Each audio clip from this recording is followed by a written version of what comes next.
suis avec Bruno Rouleau, courtier, président de l'APIC. Bonjour, Bruno Rouleau. Alors évidemment, votre métier est au cœur de beaucoup de problématiques. Aujourd'hui, on parle beaucoup évidemment des taux d'emprunt. C'est un petit peu le bas qui blesse.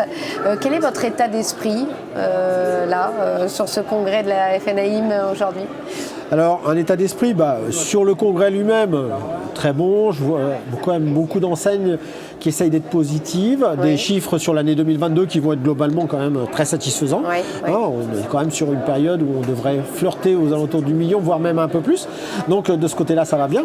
On vous confie vos inquiétudes ? Oui, c'est ça. Les inquiétudes sont plutôt sur l'évolution qui se profile et le constat depuis quelques mois pour certains, quelques semaines peut-être pour d'autres, mais en tout cas, voilà. C'est l'avenir qui est plutôt moins réjouissant que ce qui s'est passé. Alors parlons concrètement, parlons chiffres. Comment évaluent les moyennes du taux d'emprunt aujourd'hui ? Alors déjà, pour commencer, il faut savoir qu'aujourd'hui, quand on parle de prêt, on est plutôt sur du 20 ans, qui est une durée moyenne initiale qui correspond à ce que le marché accepte. Et puis, vous avez la vraie durée qui aujourd'hui pousse de plus en plus à l'allongement, puisque cette durée, elle est portée par les contraintes réglementaires et d'encadrement du crédit. Parce qu'on peut vraiment parler d'encadrement, puisque depuis début 2020, la Banque de France a décidé que les prêts ne pourraient pas aller au-delà de 25 ans, et puis que dans tous les cas, il y aurait aussi le phénomène de l'endettement qui serait pénalisé et limité, lui, à 35%, et encore parce qu'on avait, nous, de notre côté, beaucoup agité le chiffon rouge. On était à 33 quand même en 2019. Donc voilà, et ça provoque quoi ? Ça provoque que comme les prix n'ont pas baissé, les taux d'intérêt montent et désolvabilisent. Et là-dessus, on n'a pas de possibilité d'allonger la durée des prêts, ce qui veut dire qu'au final, on a un système de blocage, d'autant que la Banque de France s'est aussi empressée, quelques mois plus tard, après avoir réduit ça, de rappeler que sous les personnes qui avaient des revenus locatifs, on ne peut plus faire de calcul par différentiel, mais uniquement un calcul où on passe la charge de l'emprunt intégralement et le charge de revenus intégralement, mais de chaque côté du dénominateur et du numérateur. Ce qui veut dire qu'aujourd'hui, si vous avez optimisé, avant vous aviez 100 de remboursement pour 100 de revenus, vous aviez 0 d'impact sur l'endettement. Aujourd'hui, vous avez 100 de revenus, 100 d'endettement, vous avez 100% d'endettement, ce qui n'est absolument pas permis par les nouveaux critères. Et donc, concernant le taux d'emprunt, sur 20 ans, on est sur quelle moyenne aujourd'hui ? Qu'est-ce que vos clients peuvent attendre de vous ? Aujourd'hui, il y a les chiffres qui sont donnés par la Banque de France qui sont, eux, des statistiques moyennes sur des crédits débloqués. Donc il faut comprendre que ces crédits débloqués signifient qu'ils ont été accordés et mis en production il y a déjà 5, 6, 7 mois. Et je ne parle même pas du neuf. Ce qui veut dire que quand on est à une poussée, parce qu'il y a quand même une poussée, on est passé de 1,22 à 1,84 en l'espace de 8 mois. Mais quand on a cette poussée à 1,84, ce n'est pas la réalité. La vraie réalité, ce sont les barèmes bancaires aujourd'hui qui sont publiés. Et aujourd'hui, on est au-delà de 2,50. Ce qui veut dire qu'on a plus que doublé. On évoquait, on a parté juste avant le début de l'entretien, les très bonnes conditions que vous aviez eues il y a un an. C'était effectivement des conditions de marché exceptionnelles, mais dans tous les cas, aujourd'hui, ça n'est absolument plus envisageable.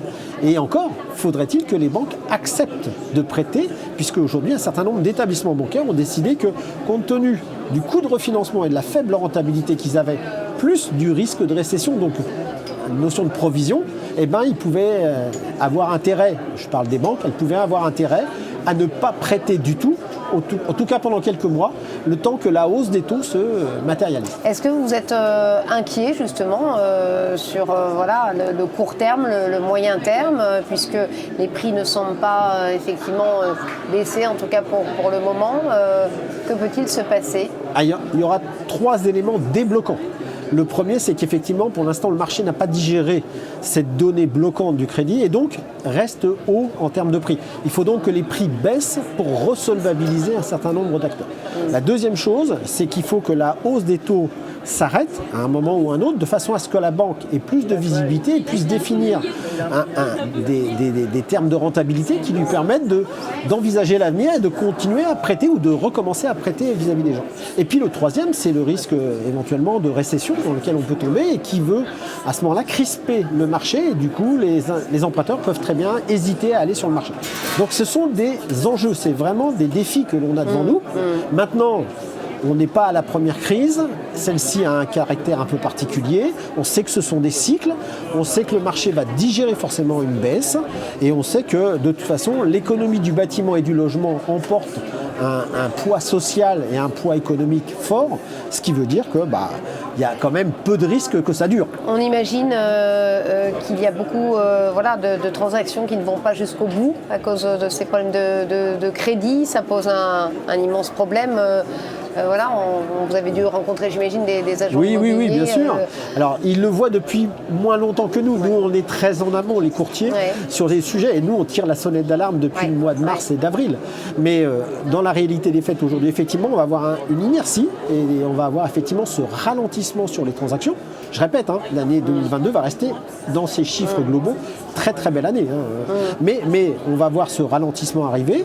Et ce que j'ai juste peur, mais ça je vais faire confiance à tout le monde, c'est qu'on ne tombe pas dans une crispation trop forte du marché et que ça puisse rebondir. Mais là, comme je vous l'ai dit, les éléments sont entre les mains de nos gouvernants sur cette politique volontariste ou pas du logement. Ma toute dernière question, qui paye le plus lourd tribut en termes de profil, tout simplement? Alors c'est évolutif. On a commencé déjà par les primo-accédants, puisque la plupart du temps les gens étaient un peu moins. Voilà, c'est ça, souvent soit des jeunes couples, soit des gens à des revenus modestes, et que par la réduction de la durée maximum du prêt, ils ont été rapidement évincés, d'autant plus que les banques ont demandé de plus en plus d'apports. La deuxième chose, c'est qu'on va avoir les seniors qui, par le coût de l'assurance, qui rentrent dans le calcul du taux effectif global. À partir de quand les seniors pour vous? Moi je vais y être bientôt donc. Non mais on va dire que dès lors qu'on commence à dépasser dès lors qu'on commence à dépasser 55-60 ans, ça devient plus compliqué. Et puis le dernier élément, et toujours dans cette catégorie-là, ce sont souvent des gens qui ont un peu plus de patrimoine. Donc je vous fais référence à ce que je vous disais sur les calculs de taux d'endettement.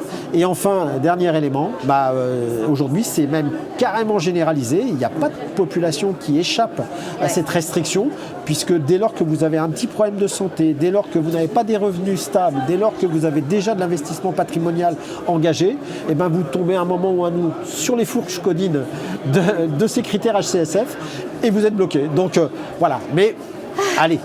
Prions. Vous avez déprimé.